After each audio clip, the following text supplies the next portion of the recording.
Hey out there, thanks for tuning in to the Nursing Home Abuse Podcast. One quick note about this episode. This was our first episode featuring a live in-studio guest, so of course we had some mic level problems, so please bear with us on that. Secondly, the Nursing Home Abuse Podcast starting this week will move to a bi-monthly schedule. So rather than weekly episodes, we're going to move to an episode every other week, still Monday mornings. We really appreciate you guys listening. Thanks so much. Welcome to the Nursing Home Abuse Podcast, episode 126. What is the North Georgia Elder Abuse Task Force? The Nursing Home Abuse Podcast is dedicated to providing news and information for families whose loved ones have been injured in a nursing home. Here are your hosts, Georgia attorneys Rob Schenk and Will Smith. Hello out there and welcome. I am Will Smith and I am Rob Schenk. We've never done it that way. This is going to be something new. We actually have a live guest with us today, Joe Gavalis, who is the founding partner of CTG and Associates, which is an investigative and consulting firm located in Metro Atlanta.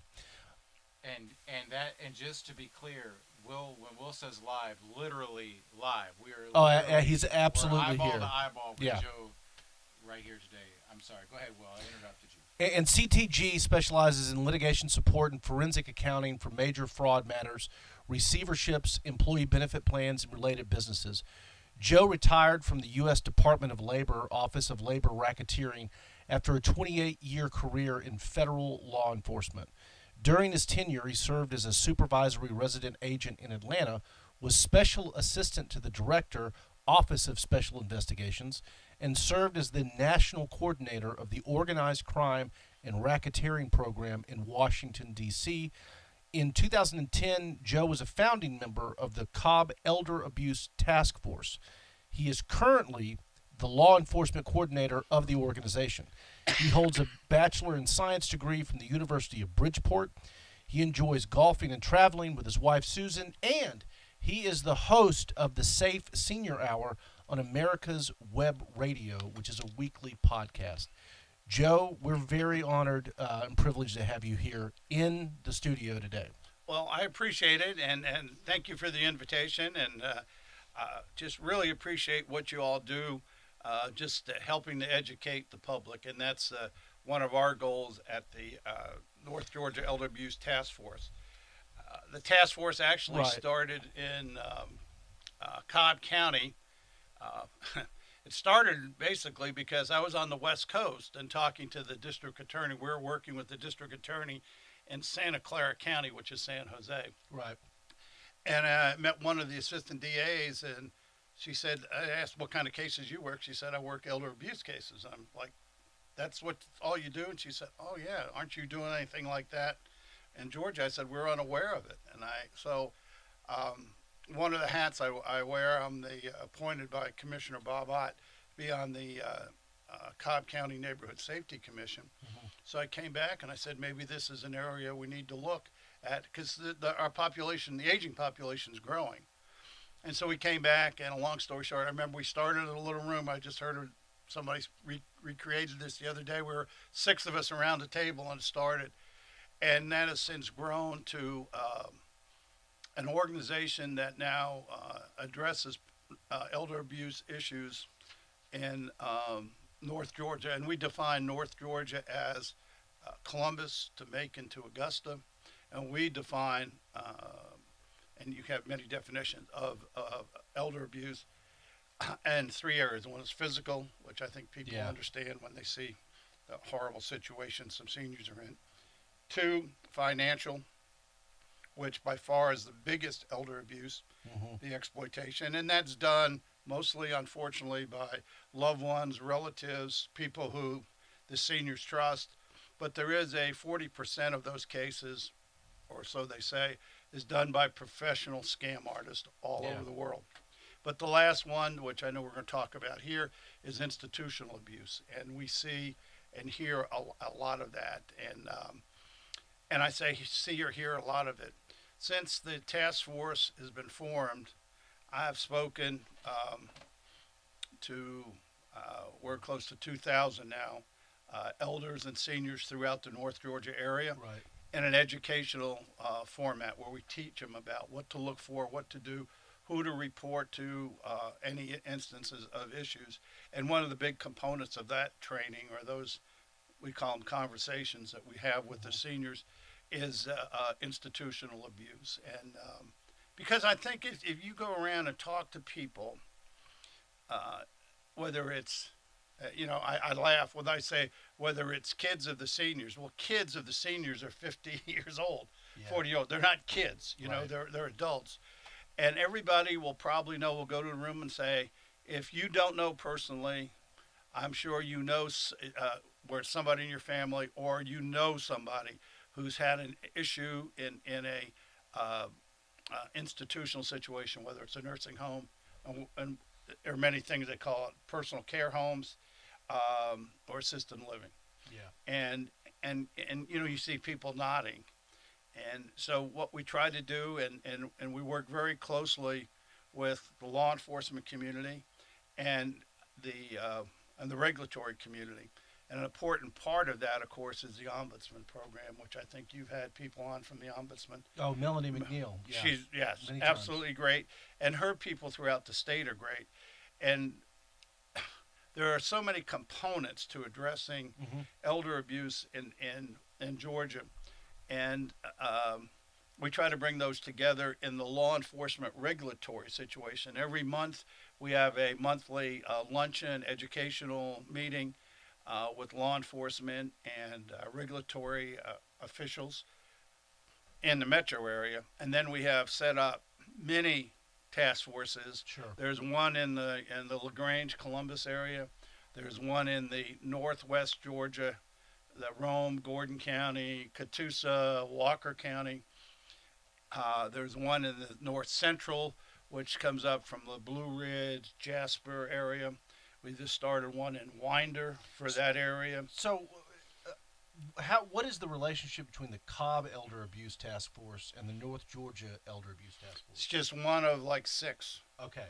that now, because we go actually out to throughout North Georgia and meet with the seniors. Cobb stays in their own area. Yeah. Now, the significance of all these task forces are, because as everybody knows, budgets are tight, and this is kind of especially crime.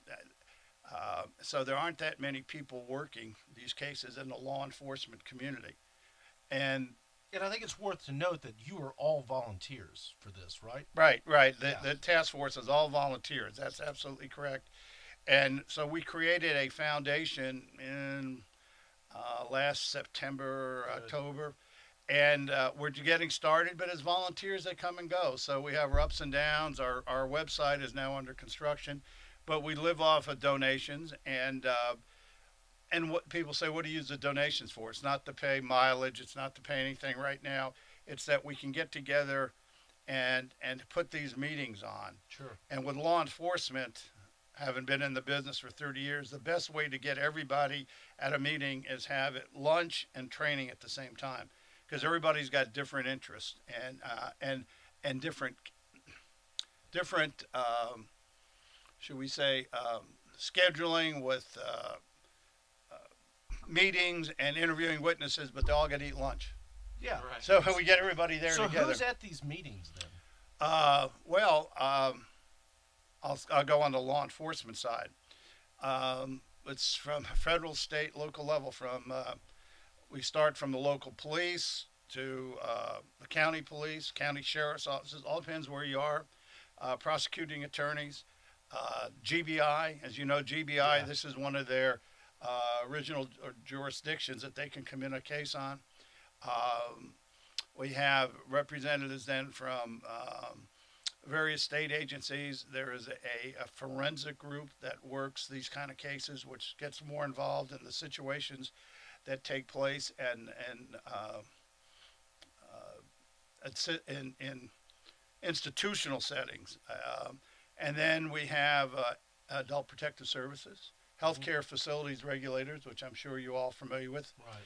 And to get you almost need a roadmap, who does what, where, when, and how. But the idea, now we have everybody together and trying to meet. And we've invited to these lunches like people from the probate court to tell us, tell law enforcement and regulatory people what they can do. We have people from the medical profession that come in. But the idea is, as far as from the criminal side and regulatory side, the people that are either you on the criminal side, criminals, or people that do bad things on the civil side, we have to remember that boundaries mean nothing to them. Yeah.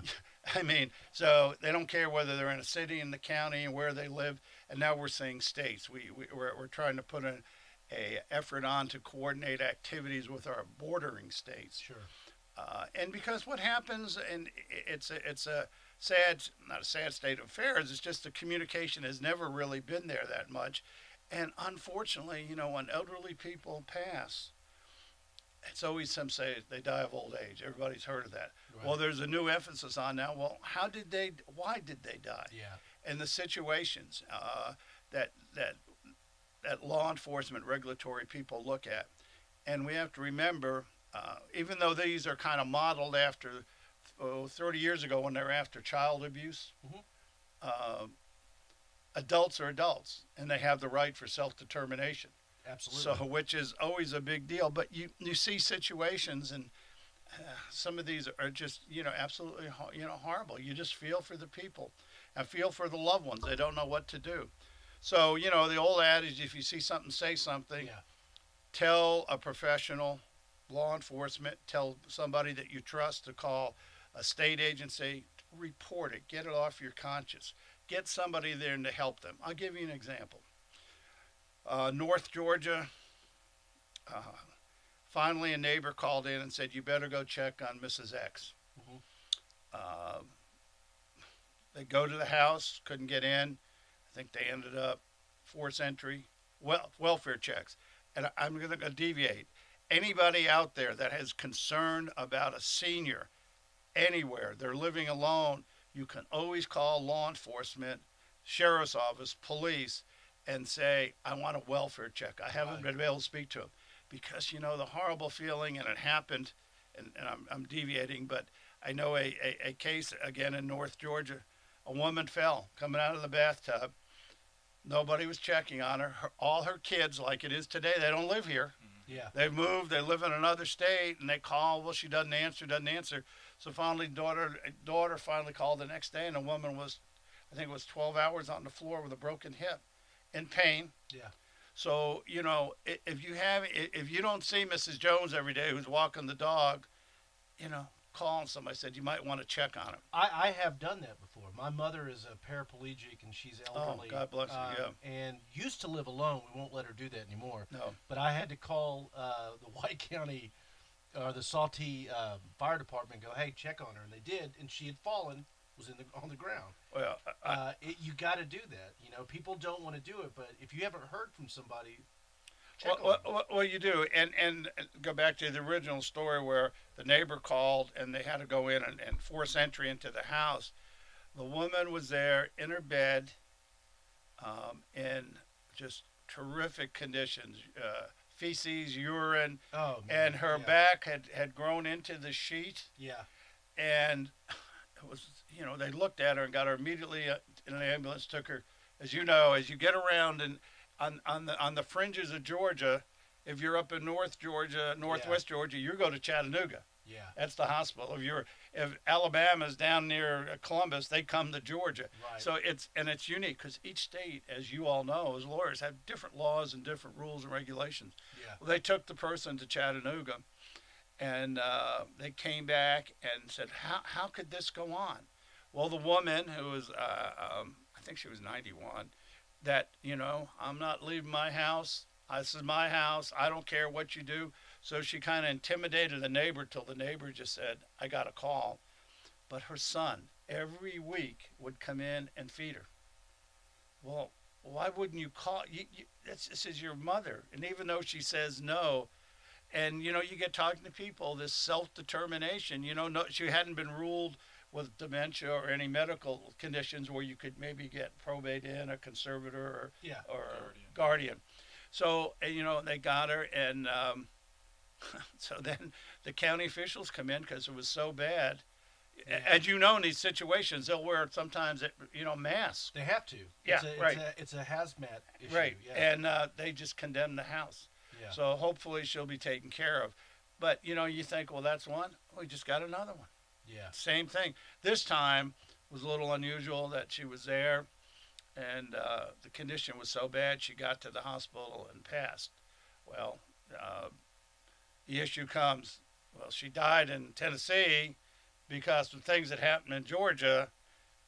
You get into different laws and different things, both, on the criminal side and the civil side. And autopsies when they're supposed to be performed. Oh, absolutely. Yeah. And Joe, you mentioned this a minute ago, but what are some of the topics of the training that you guys provide? Like what you talked about probate and issues with probate. What else? What are the other seminars that you guys give, and who is generally the audience? You said law enforcement might be some, Law enforcement, regulatory. We've had and mandated reporters.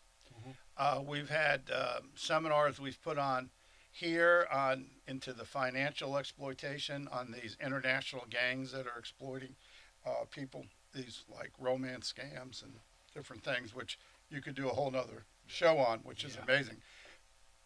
A lot of money being lost that way. But when you get outside of Atlanta, or even in Atlanta, people don't really know what the different agencies do, both criminal and civil, and the regulatory agencies. So we'll have them come on, and we'll have a training situation. The last one, the big one we did was in Northwest Georgia. It was a day training, and there we had probate court judges explain situations. We had actual DAs put on cases, what they looked at, what the unique prosecutorial theories. And then we had various state agencies that would come in and tell everybody what we do. We had like 110 for that one.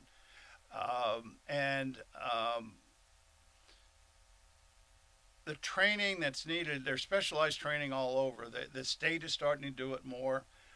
We have this forensic unit that people should really be aware of in Georgia on to help them they run a class called ACT. It's advanced criminal techniques or that deal with just elder abuse, and that unit's headed by Pat King, who is been through mandate as a law enforcement officer, but is also a nurse, and she's wonderful. And they marry up with training put on by the Georgia Bureau of Investigation. The head of that unit that just deals, they have a unit that just deals an ASAC, Heather Strickland, that oversees their statewide enforcement coordination through the areas. Each GBI region, I think they have 10, I might be wrong, I think it's 10, they have an elder abuse specialist who's been through this ACT training. But you've got to constantly go through these trainings, and the idea of bringing people together for the training brings them together. Like I'm meeting you all for the first time, right, and you all have interest. Well, they're meeting people, and somebody say, I have this situation. Well, I had it too. Here's what we did. It just, it saves time, it saves money, and it makes everybody reassured they're doing the right thing. Having said that, one of our big training, and we're going to be doing again, is tabletop exercises. You hear about it happening for like if something happens at the stadium or something like that. Yeah. We did a big training top in Cobb. I think we had 76 participants. Like this call came in, and you're sitting around with all the different components. You're talking with the 911, with the fire and rescue, the Sure. EMTs, the police, regulatory, and you're around the table, and I don't know if you've all been on any tabletop exercises. Say, okay, this call what do you do now? Mm-hmm. What should you do? Okay, now we're going to say the scenario now moves to this. What are you going to do now? It would happen to be about an unlicensed personal care home, so that's why I'm bringing it up.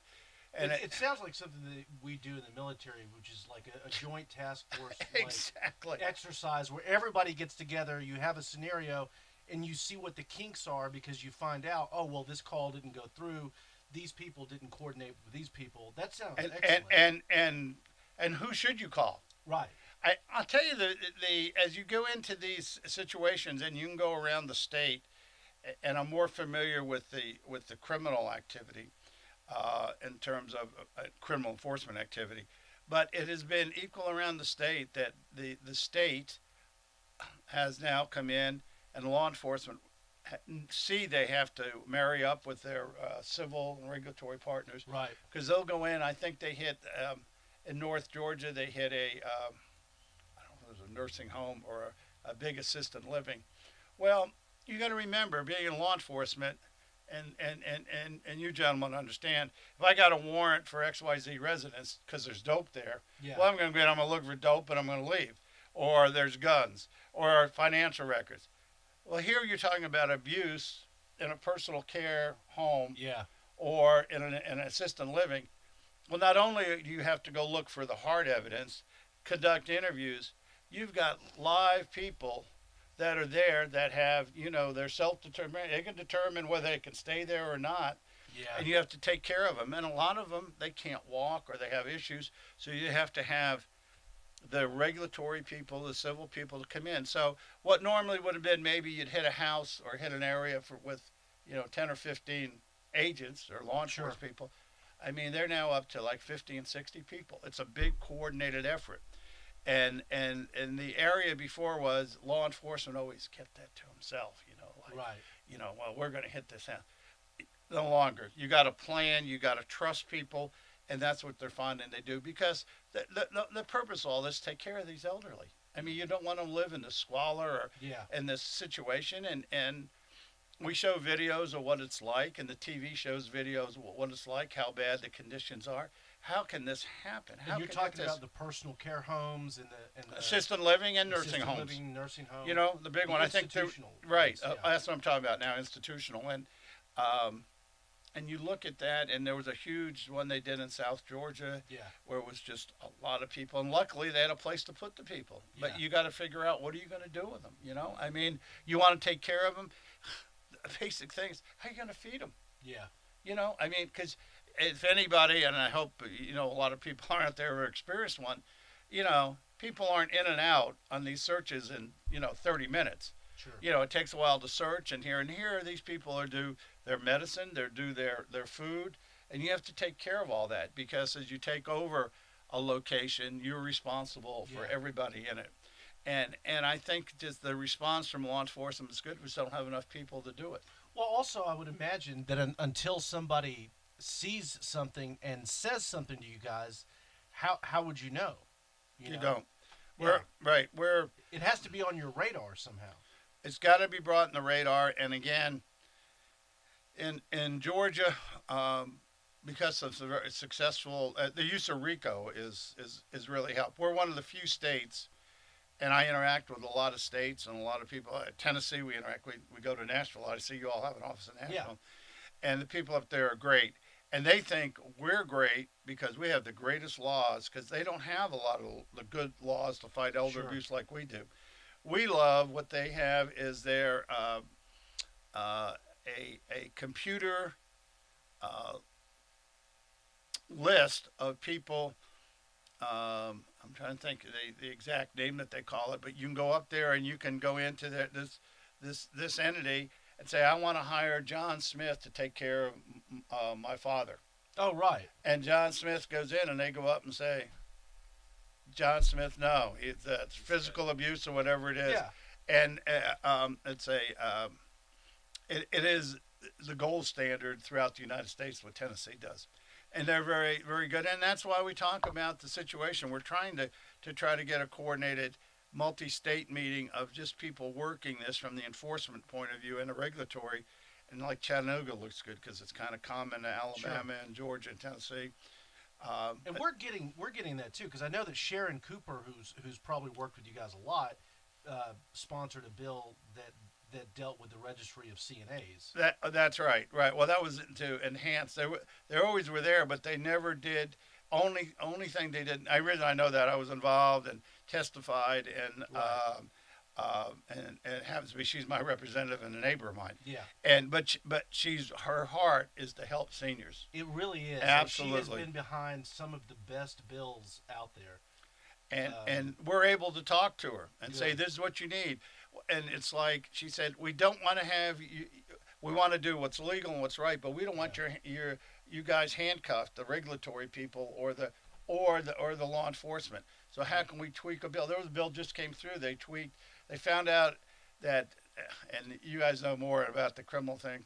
I'm not a lawyer. I did stay at a Holiday Inn Express, but I'm not a lawyer. But it's something of levity, or make it a lesser crime. You have to charge. Let's call it levity or something. Anyway, Leniency? I don't know. There's something like that. But Does this have to do with RICO? no, this has Oh, to okay. do with just a battery. As you know, in Georgia, if crimes are committed against elderly, it's Yeah. an enhanced crime. Right. And it can be a predicate act for RICO. But there is also, and again, I'm kind of talking as I'm not anywhere a legal expert, but it used to be just a battery, which was a misdemeanor. Mm-hmm. But if it goes against a person who's elderly, it's a felony under the exploitation statute. And so they cleared that up. It's this cleanup act, these cleaning up the statutes, which are really good. She's great, and and if anybody out there, if you ever really want to be just amazed, go down to the Capitol and see how legislation is done. It is truly like seeing how sausage is made. Yeah. It is amazing. Sharon on the podcast. We did, and we're actually going to have Assemblywoman Unterman on in probably maybe 2 or 3 months. Yeah, we had Sharon She's on a couple months state ago. senator, I State think. senator. State senator.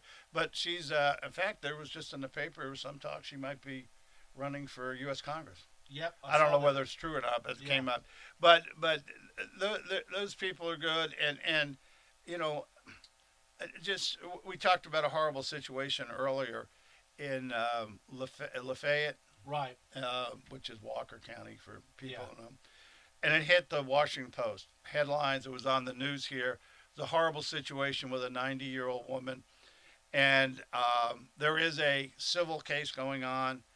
It's the scabies case. Right, Yeah. and her body was literally falling apart. Correct. And or as it was reported, she worked in World War II on the She's a ships. beauty queen. Beauty She- queen yeah. was a TV or radio commentator. Yeah. And anyway, that case showed that there are a lot of deficiencies in the reporting requirements here. Yeah. We have a very strong mandated reporter law in Georgia, and for whatever it was, it fell through the cracks. Representative Cooper held study committee meetings. I don't know if Yeah. you all went, and she wasn't there trying to do the civil case. She wasn't trying to confirm or not confirm any criminal case. She just wanted to know what didn't work and why it didn't work and what do we need to do so this doesn't happen to anybody else. Yeah. And I think they've got, she might be doing one more study group on it.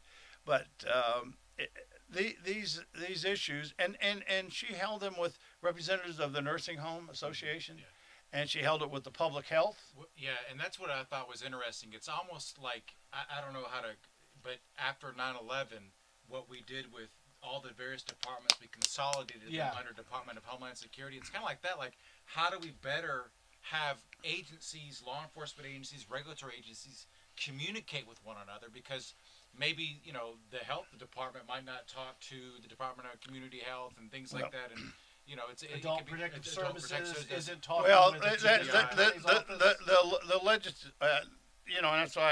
that's why Tennessee and other people say you all are doing a great job in enhancing your laws and working on them. I think 2 or 3 years ago they came in that now a mandated reporter, you're required to report. It used to be and now it's and. You got to report both to Adult Protective Services or healthcare facility, regulatory, and law enforcement. Right. And each of those have to report to each other.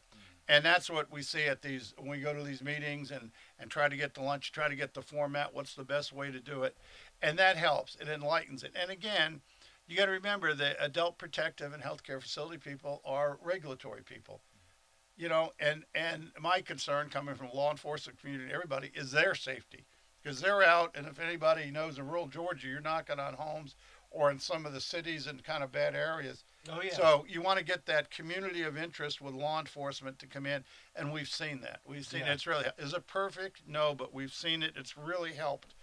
And then they changed the law again on the financial reporting.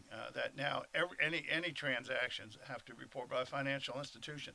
A lot of states don't have that, which is big. And so consequently, law enforcement and adult protective services are getting notices from banks on suspicious activity. As I said, the financial exploitation is one of the biggest that affects seniors because they're lonely. And when we talk to them, I just spoke yesterday at a group and give everybody their geography. Do you know where Catoosa County is? Somerville. Oh, okay. I know where And Somerville is, yeah. nice bunch of people and sitting around. And, everybody wonders, why me? Why are people, financially, whatever it is? Well, basically, this generation, we're very trusting. Yeah. A handshake would do everything. Yeah. I don't see that much. You don't see too many. Well, that's a deal anymore. No. Well, I'll get my lawyer to look at it and your lawyer. And but out in the rural areas, it's a handshake, and that these people were able to save a little bit of money. Yeah.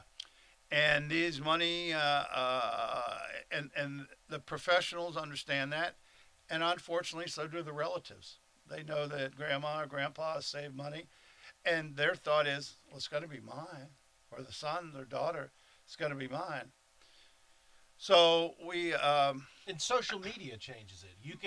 I have to drill my mom on this all the time that, we have code words. Just because it's a picture of me and it says it's me doesn't mean it's me. Right. Don't ever give money. I mean, the last thing on the three areas with seniors, they're trusting. They save a little bit of money, but boy, they love their kids, especially their grandkids. So there's a whole new scam called the grandparent scam.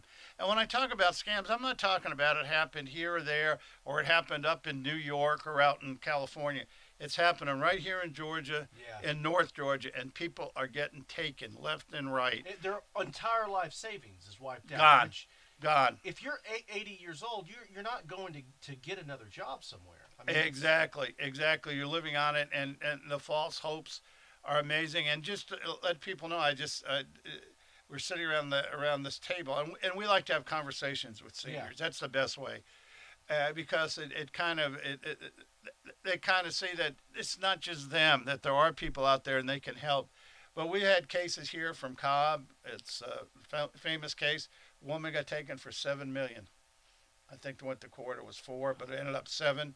Got a lot of it back. The new head of the GBI, Vic Reynolds, and he was a district attorney, and now the acting attorney, John Melvin did the case. The woman's okay; she's in her 90s, but the scam artist met her at church, met her daughter at church, and worked their way up. Now, we'll go fast forward. We had a situation of a gentleman that worked in a mill all his life, and a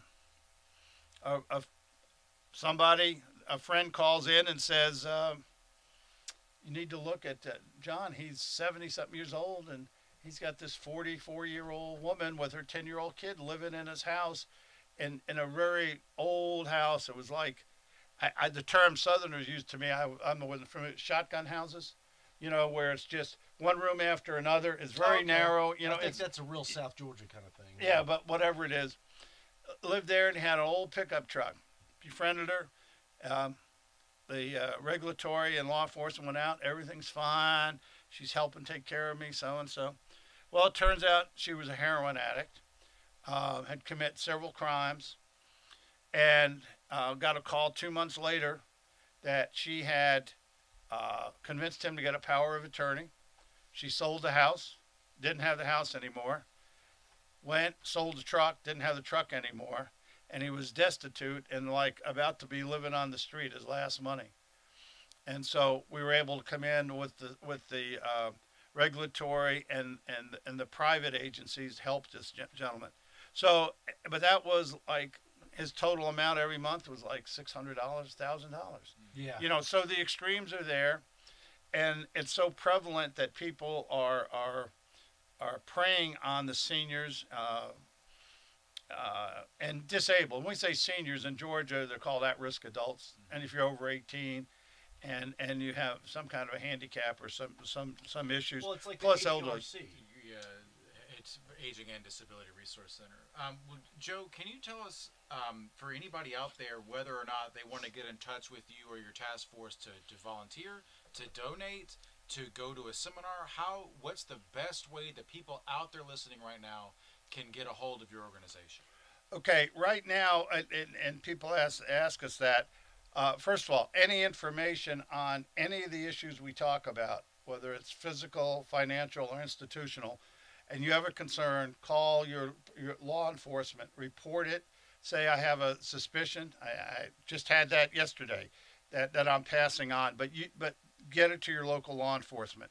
To us, we go out, the best way to help is volunteer your senior services, because people don't go out with us. Yeah. We conduct this.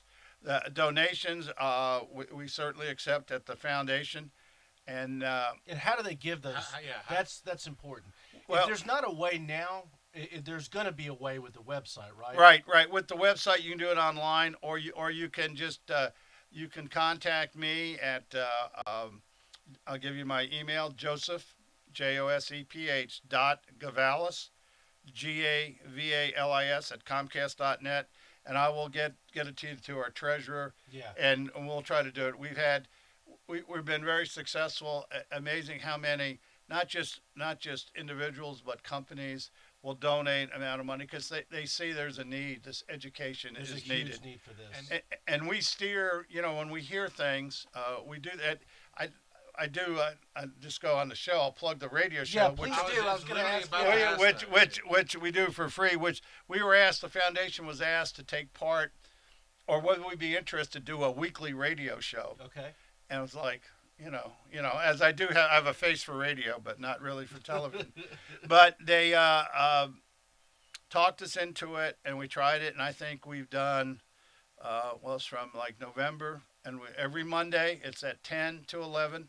Okay. It's on America's Web Radio. Okay. And to clarify, in case anybody's confused, that is an internet radio. Right, that's Yes, correct. You're not going to find it on your car. What's the URL?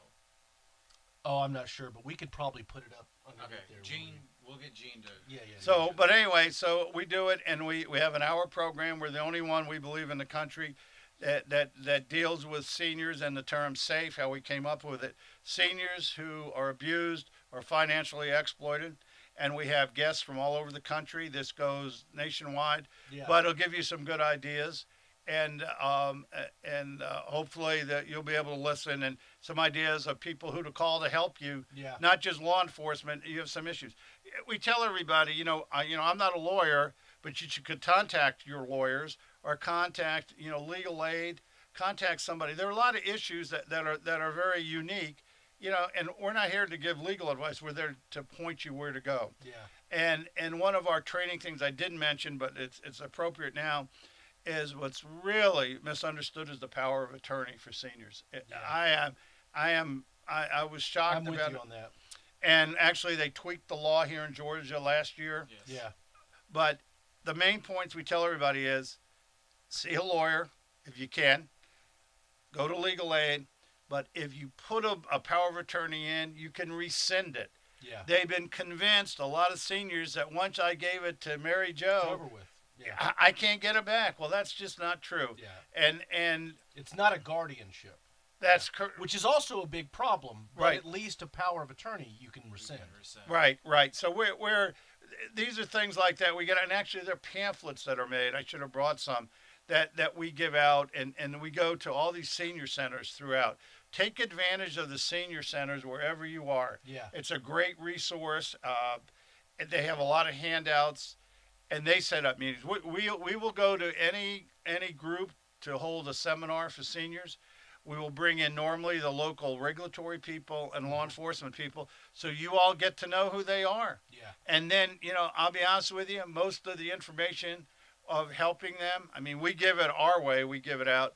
It's afterwards in these little individual meetings. Well, I have an uncle that does so, where they don't want to stand up and say that. Yeah. And that's the important thing. And, a lot of times people ask us, well, it's more of a civil issue or whatever it is.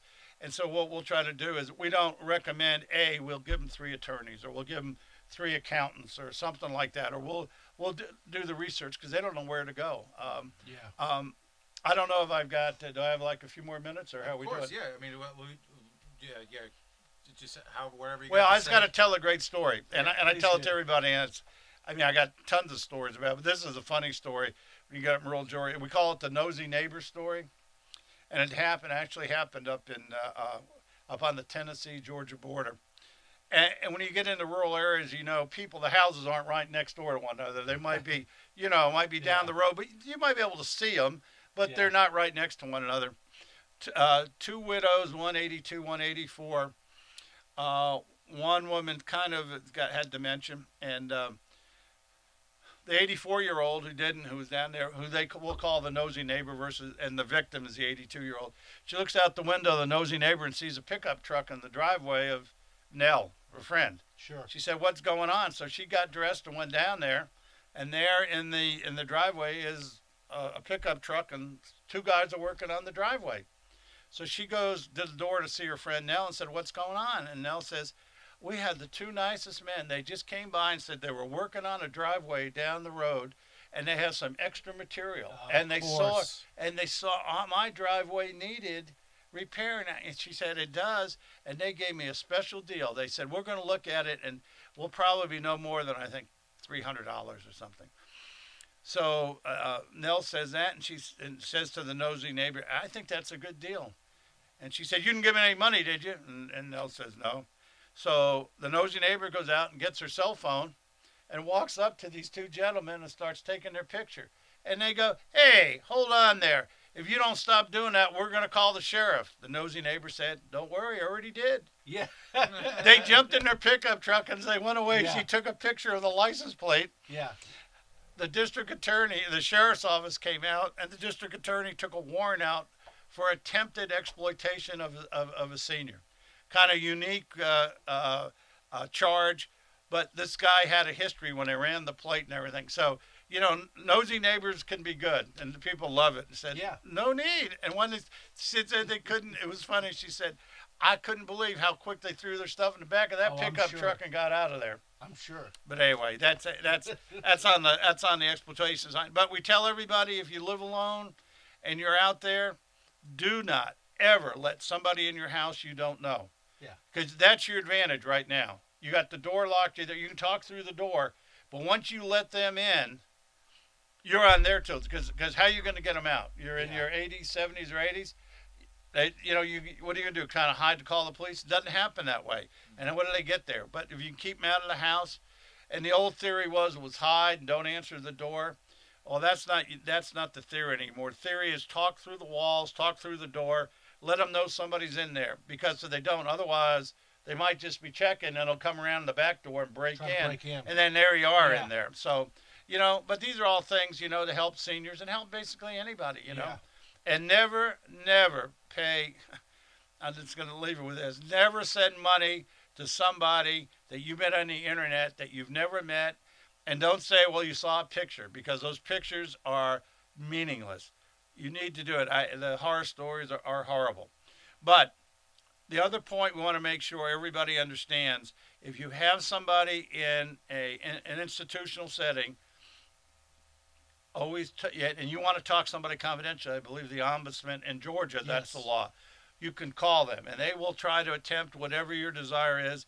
They have an obligation to keep it confidential unless you say, "Help me." Absolutely. And help me could mean go to a civil attorney, go to the police, go to a regulatory agency. Go to the district attorney. Yeah. There are horrible situations, and if you look, there have been 2 big cases here in Georgia where, for some reason, with the social media and cell phones, that the people work in these homes start photographing.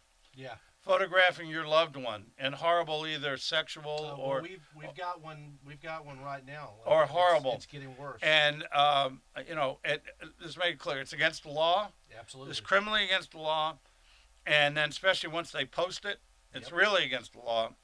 And the issue is, in these places that that you're paying good money for the safety and security in these institutional settings, that, something's got to be done. It doesn't take much to enforce kind of, good policies about people with cell phones and stuff. And some of them are horrible, are just a horrible situation. Yeah, I can't imagine. We didn't have cell phones when I worked in a nursing home, so I can't imagine what it's like now. Yeah, and a lot of people working in these nursing homes are transitional. They'll be here for a year, and then they'll come over here. And, a lot of times it's easier to let them go than report them. Yeah. And because, I don't know what to report or what to do. And so consequently, and again, I'm not here, I'm not a lawyer, but some of the best cases have been made when the family took it in their own deal. And I know it's a one-party state to record. Mm-hmm. And so somebody in a single room, but that's where you should confer with your lawyers and stuff. It can be tricky. It can be tricky. But if you're concerned, that's the best evidence. Yeah. As law enforcement people tell me, the cameras aren't there to stop crime. Cameras are there to catch the person. Yeah. Because cameras don't stop it. And actually, they tried to put a bill in the legislature, it went nowhere, to have mandatory cameras, but it was all controlled. I don't know if you guys saw that bill. It was all controlled by the nursing home or whatever it is, about whether you can have it, whether you can use it. It was like, they have a similar bill in Illinois. Oh, really? Yeah. So, I think that people are still doing it on the down low. Yeah, covertly, but I just say confer. You don't want to do anything, but you do want to keep the safety of your loved ones, and Absolutely. A lot of these are very important to do. Yeah. Absolutely, because, if you hear some of the stories we hear about how some of the people are perceived being taken care of, it's horrible. And the other thing, do not fall when you have a loved one and you're looking to try to place them in an institution, whether assisted living, personal care home. Please just don't, investigate it fully. Look at it. You can go on the website in Georgia. Just Google it in there and find out about, because each licensed institution has a record when they were inspected, and they have a record of what they found. And we've had several cases where a family went and they were taken by the owners of this institution and or personal care home, assisted living, and they saw this beautiful thing and how everybody would live and everything. And when the patient is put in there, they're not on this first floor. They're hidden down in the basement with three other people, separated by a curtain. The water doesn't run. The food is horrible. And some of the telltale signs, and I'm sure you guys can add in, if you go to see your loved one, go unannounced. Because once you plan, I know in one situation, they call and we're coming over to see Uncle John or whatever it is. It's your lucky day. Today we're taking Uncle John out to Wendy's. And they never saw the conditions he lived in. Because every day he's coming back from the doctor, we'll meet you somewhere. Yeah. Try to do unannounced visits. And anything that you see that you're skeptical of, please tell somebody. Yeah. It can, it can get worse. And that's the problem. And the conditions, you don't want that. And, you're paying for good care and the dignity these people have. You don't need that to have the famous one here, a video. Oh, the World War II veteran. The guy that was ringing for help. Yes, absolutely. Unbelievable. For the people that know, he was ringing for help. Yeah. And was a CNA or CNA and a nurse, and they're laughing. They're laughing while he's ringing for help, and he ended up dying. He ended up dying. They lied about it later and said that they weren't laughing until they were shown the video, which was taken by the family. Yeah. So that's what I'm saying. But before you take that and quote, take the law in your own hands, consult with a lawyer or consult. And again, we'll be glad to give you referrals of, 2 or 3 counsel that you because it is a specialty. I don't mean, lawyers are great. I've worked with them my whole life, but the more specialized you get, usually you'll get, right. And I don't mean that derogatory, but you can't It's know true. everything about everything. It's true. It's You know, very I don't know true. anybody that does that except judges. They Yeah. know everything about everything. Right. Well, that's always been true. Yeah. But anyway, that's great. I hope to come back. I think this is great what you do, and I couldn't believe over 100 that you have. These podcasts are super, and I hope you get involved with the task force, and I hope you get involved in the radio station. I think people like you all are people need to know about you Yeah. Appreciate it. Joe. and everything. So anyway, so Same we'll to be you. back. Absolutely. Yeah. Thanks, Joe. So with that, we'll look forward to it. And that concludes the episode. We're really happy that we had Joe on here. We'll try to have more resources in the future for Joe's group once they get the website up. But other than that, you can catch our podcast via YouTube. If you do, make sure you click on the like button. Or you can always go to Spotify or anywhere that you download MP3s, including iTunes. And, of course, you can find us on the web at nursinghomeabusepodcast.com. Other than that, I guess we'll see you next time. See you next time. Thanks for tuning in to the Nursing Home Abuse Podcast. Nothing said on this podcast, either by the host or the guest, should be construed as legal advice, nor is intended to create an attorney-client relationship between the host or their guest and the listener. New episodes are available every Monday on Spotify, iTunes, Stitcher, or on your favorite podcast app, as well as on YouTube and our website, nursinghomeabusepodcast.com. Again, that's nursinghomeabusepodcast.com. See you next time.